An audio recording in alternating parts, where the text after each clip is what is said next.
Hey guys, welcome to day 5 of our 30-day drawing adventure. I told you it was going to be an adventure because I brought you on vacation with me. I'm on vacation. I'm so fortunate and blessed to be able to be somewhere warm when it's super cold and snowy in Michigan, which I actually like. But I am here and I brought you with me. So I would love to jump right into the first day. Today, you're going to need the drawing you made from yesterday with your 3 objects. You're going to need something to draw with again and something to draw on. While you're getting your stuff there and getting situated, I will show you a time lapse of my drawing that I actually did on the plane on the way here. Good thing I know someone who makes art supplies that can go with you and you can use on an airplane easy. And if you don't know why I said that, check out the description and we'll explain it. But see you in a minute.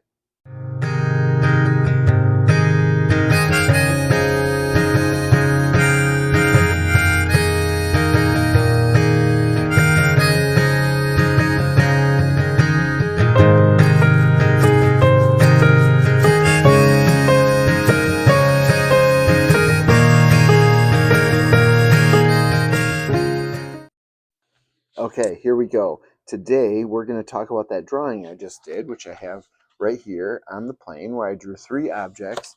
I have no idea what yours looked like, and if yours looked a lot different than mine and you're worried about it, what we talk about today relating, don't worry. I think you'll be able to apply what I describe and talk about in this drawing here to your drawing, no matter what you drew or how you set it up or whatever.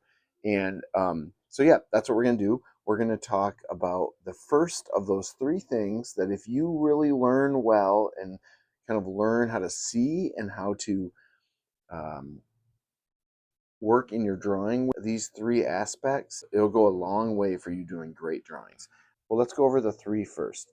The 3 things are, remember, it's relationships of size and difference between things in your drawing. Second one is angles in the drawing. And the third one is shapes in the drawing. I promise you, you learn how to see these things and duplicate these things with pen and paper, and you will be an amazing drawer. So, the first one, relationships of size and distance between things in your drawing. So, let's look at this drawing that I did and talk about it. Okay, here we are. I have my drawing stuff, and the original photo I took. And this is an old phone I use for photos, and so you can't see super good. It doesn't get very bright, but I'm showing it to you now so that when I lay it down and you can't see it, you can see what I was drawing from. I set up a penny.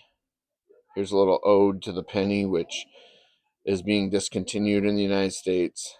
Moment of silence for the penny. That's why I thought it'd make appearance in this drawing.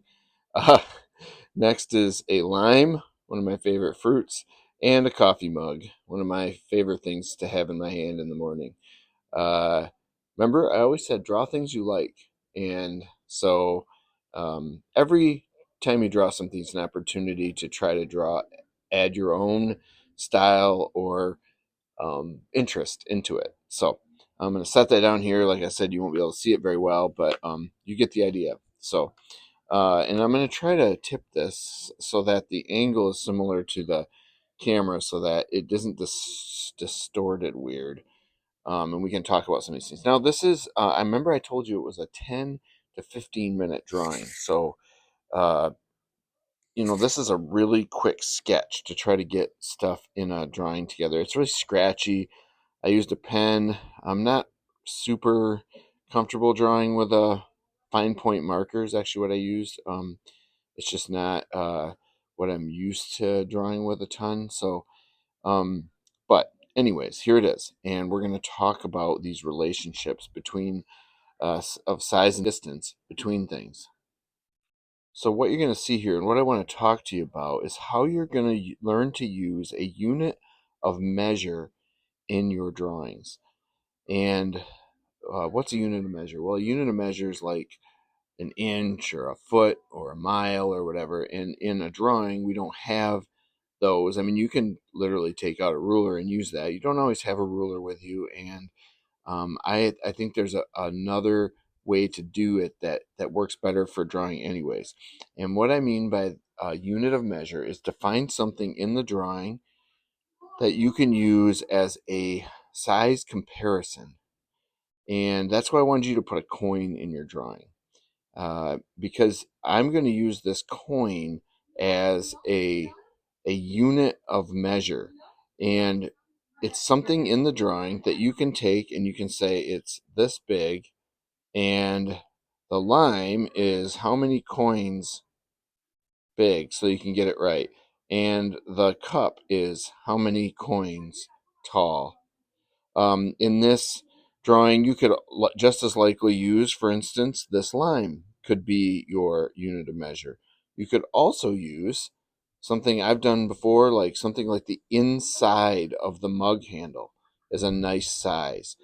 It won't work for the, I mean, you could say, well, that size is maybe 1/3 of the coin is 1/3 roughly. And that's really what you're going for. You're going for a general closeness to the size relationships, because when we see things, we do not see things how they really are. We see what we think we see.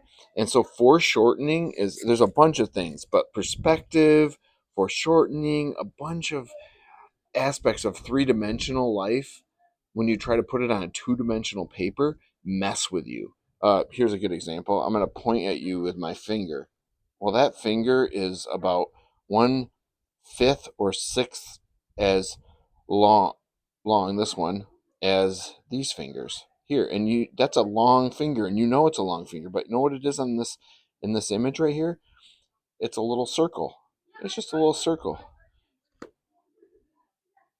right here, and that just messes with us. And so having something to compare to helps. So I can take this photo over here, and I can go, well, how big is that line compared to that thing?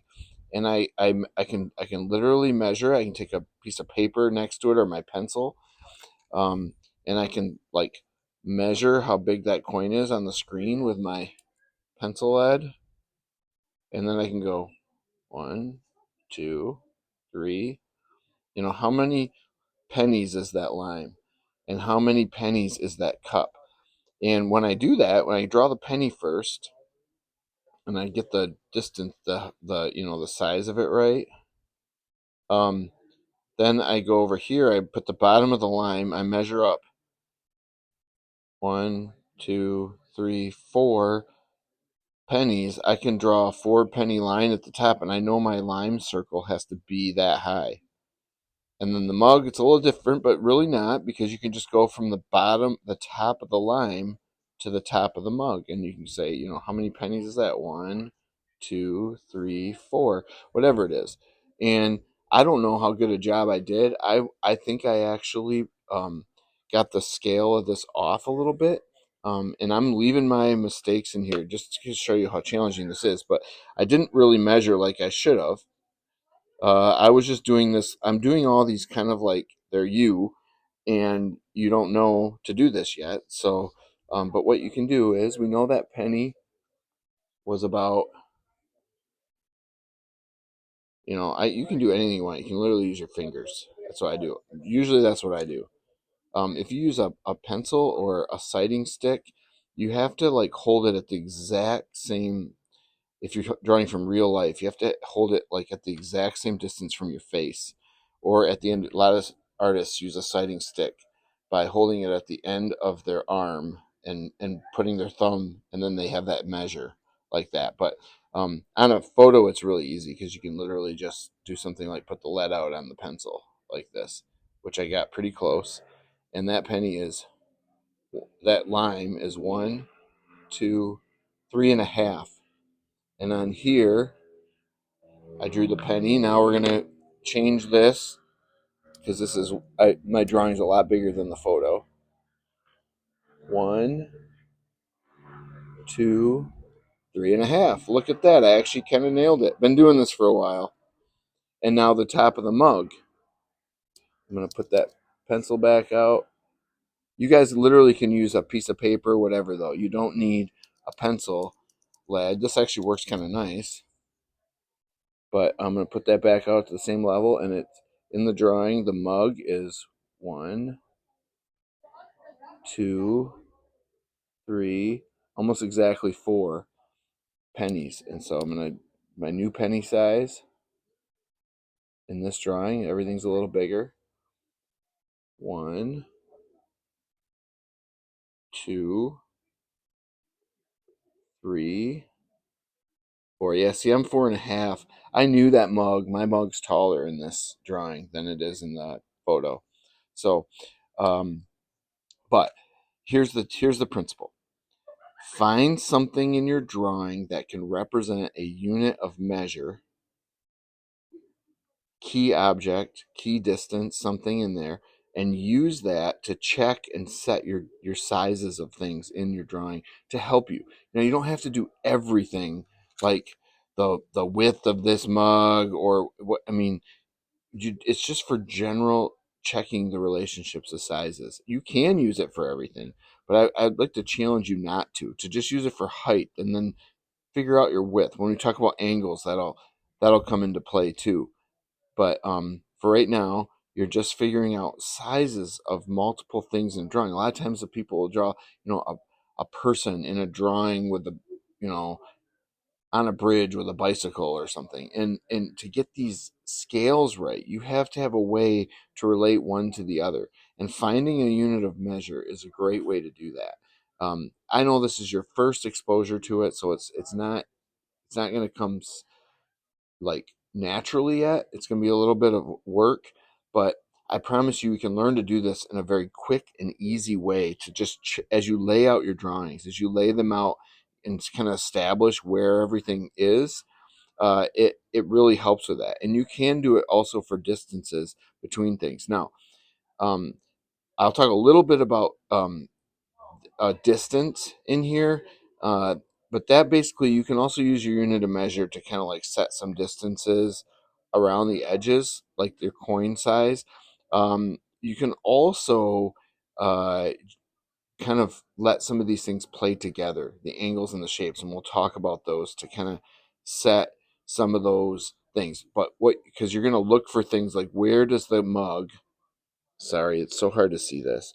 Where does the mug hit the lime? Well, it hits it like right over on this side, not up here, not down here, right here on the like what 1:30, 2 o'clock on a clock hand over here. Now I'm getting into angles. We'll be talking about that more tomorrow. But same thing over here. This is like 10 o'clock or something on a clock hand here. Um, and so that's how you know where the mug sits because you can't see the bottom of the mug, and that makes it tough. And like the penny, oh, the penny's about halfway up the lime, and it's about, oh, you know what, a third of a penny away from the lime. So you have to kind of just work on these relationships of distance and size to get the structure of your drawing right. And that's all I'm really going to talk to you about it today. I don't want to go too crazy on it. I want you to do another drawing of an object that is got flat or square sides for tomorrow. And a perfect thing would maybe be like a phone, or I don't know. I'm really bad at thinking of things on the spot, but a box, a house. You could draw don't pick something too complex, but a building or a house, something with square sides and edges that's 3 dimensional. So not a piece of paper, but something 3 dimensional with squares and sizes. We're going to start talking about angles and shapes for tomorrow. For now, this is your little lesson on finding a unit of measure and using it to establish your relationships of size and distance of things from each other. You can use that today too for your drawing of your square or flat sided object, also. Kind of let these things build on each other as we go. All right, I will see you back here tomorrow, and I think I'll do my drawing today of the square object so you kind of have an idea of what I was talking about. See you tomorrow. I'm going to be drawing this book, which I have standing up, partially open. got a number of different angles in this, which is the intention of this exercise. Not making it super easy on myself, but it'll be a good opportunity to talk about the different angles. And it just occurred to me I need to probably freeze frame this and zoom in on it from my exact angle of seeing it so that it's helpful for just talking about it tomorrow when we talk about it. So I'm going to go ahead and draw this and see how we do.